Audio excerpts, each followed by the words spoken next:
2021 թվականին Highways ՍՊ-ի Boeing ինքնաթիռի առևանգվելու պատմությունը մինչ օրս լիովին պարզաբանված չի, եւ այն հաճախ հիշատակվում է որպես հայկական ավիացիայի ամենասկանդալային ու չբացահայտված դեպքերից մեկը։ Այս պատմության մեջ կա մի քանի հակասական փաստ, օդաչուների ճակատագիրը, որոնք չնայած առևանգման մեղադրանքներին, հետագայում շարունակել են աշխատել ավիացիայում եւ օդանավ վարել։ Դեպքից ընդամենը մի քանի օր անց գործարար Գևորգ Նալբանդյանը դարձել է Highways ավիաընկերության համասեփականատեր, իսկ ավելի ուշ ամբողջական սեփականատեր։ Այս ընթացքում չի ներկայացվել հստակ բացատրություն, արդյոք տեղի ունեցածը իրավաբանորեն հաստատվել է որպես իրական առևանգում, թե ոչ։ Նշենք, որ Հայաստանում այս փաստով հարուցվել է քրեական գործ օդանավի առևանգման հատկանիշներով։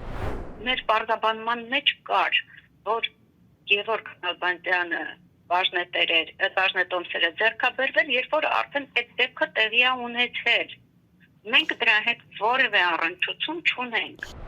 Այս պատմության հետ կապված երկու տարբեր սցենարներ կան, բայց հիմնական վարկածն այն է, որ Boeing-ով ինչ-որ արգելված իրեն տեղափոխել Իրան եւ անունը դրել առևանգում։ Վարչապետի նախկին խորհրդական ավիատոր Հակոբ Շաղարյանը, անդրադառնալով Boeing 737 ինքնաթիռի Իրանում հայտնվելու իրավական կողմին, կարծիք էր հայտնել, որ օդաչուները չէին կարող առևանգել օդանավը, սա պլանավորված գործարք է, գրել էր նա։ Քաղաքացիական ավիացիայի կոմիտեի բացատրությունից ստացվում է, որ տաջիկ օդաչուներն են առևանգել օդանավը։ Չեմ հավատում, օդաչուն առանց ավիաընկերության կողմից նախօրոք տրված պլանի թռիչքուղի չի ընտրում, գրել էր Ճաղարյանը։ Հիշեցնենք, օդանավը ղեկավարել էին երկու տաջիկ օդաչուներ՝ Ազիզբեկ Գոզիևը եւ Սարվար Նուրովը։ Եթե օդանավն իսկապես առևանգվել էր, ապա օդաչուները պետք է ենթարկվեին քրեական պատասխանատվության կամ առնվազն միջազգային ավիացիոն կառույցների կողմից զրկվեին թռչելու իրավունքից։ Ինչ վերաբերվում է Գևորգ Նալբանդյանին, վերջինս երիտասարդ տարիքում տեղափոխվել է Շվեդիա եւ այնտեղ բիզնեսներ ստեղծել։ Ըստ շվեդական մամուլի տարբեր հրապարակումների հարկային ծառայությունը նրան տուգանել է հարկային սխեմաների համար, Սվերբանկը արգելափակել է նրա հաշիվները, տասնյակ միլիոնների կասկածելի փոխանցումներ է իրականացվել դեպի Ռուսաստան, Հայաստան եւ շուրջ 40 միլիոն կրոն Շվեյցարիայի անձնական հաշվին։